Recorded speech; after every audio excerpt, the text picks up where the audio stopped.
നമസ്കാരം. കഴിഞ്ഞ ദിവസമായിരുന്നു മലയാള താരസംഘടനയായ അമ്മയുടെ ജനറൽ ബോഡി യോഗം നടന്നിരുന്നത്.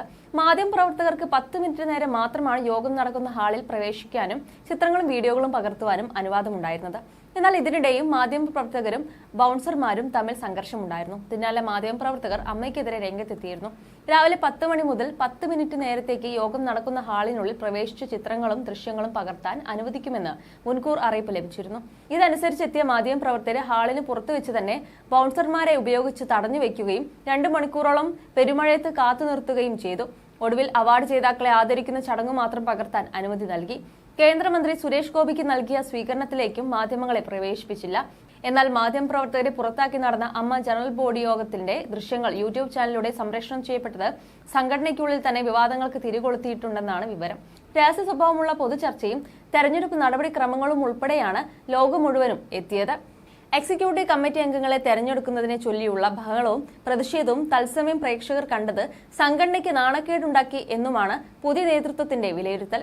കഴിഞ്ഞ വർഷം മുതൽ അമ്മയുടെ ജനറൽ ബോഡി യോഗം പകർത്താനുള്ള അവകാശം ഒരു യൂട്യൂബ് ചാനലിന് മാത്രമാണ് നൽകുന്നത്. ഇത്തവണയും 20 ലക്ഷത്തോളം രൂപ നൽകി ഇവർ തന്നെയാണ് സംരക്ഷണാവകാശം നേടിയതെന്നുമാണ് വിവരം.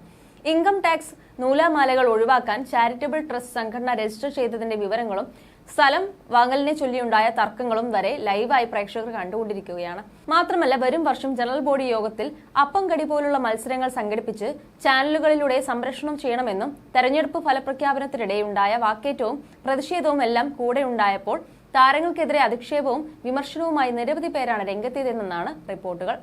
പൊതുസമ്മേളനത്തിന്റെ ദൃശ്യങ്ങൾ ലൈവ് സ്ട്രീമിംഗ് നടത്താനുള്ള അവകാശം ലഭിച്ച വ്യക്തിയെ അമ്മയുടെ PRO ആയി നിയമിച്ചിട്ടുണ്ടെങ്കിൽ അക്കാര്യം കൂടി ഔദ്യോഗികമായി അറിയിക്കണമെന്നും പ്രസ് ക്ലബ് ഭാരവാഹികൾ ഇറക്കിയ പ്രസ്താവനയിൽ പറഞ്ഞിരുന്നു. അമ്മ തന്നെ ചുമതലപ്പെടുത്തിയെന്ന മട്ടിൽ പേരും ഫോൺ നമ്പറും വെച്ചൊരു വാട്സ്ആപ്പ് സന്ദേശം ഈ വ്യക്തി ചില മാധ്യമങ്ങൾക്ക് മാത്രം അയച്ചിരുന്നു. ഇത് സത്യമാണെങ്കിൽ മേലിൽ അമ്മയെ സംബന്ധിച്ചുള്ള വാർത്തകൾ ഈ വ്യക്തി നൽകുന്നത് മാത്രം പ്രസിദ്ധീകരിച്ചാൽ മതിയല്ലോ എന്നും മാധ്യമപ്രവർത്തകർ പ്രസ്താവനയിലൂടെ ചോദിച്ചിരുന്നു.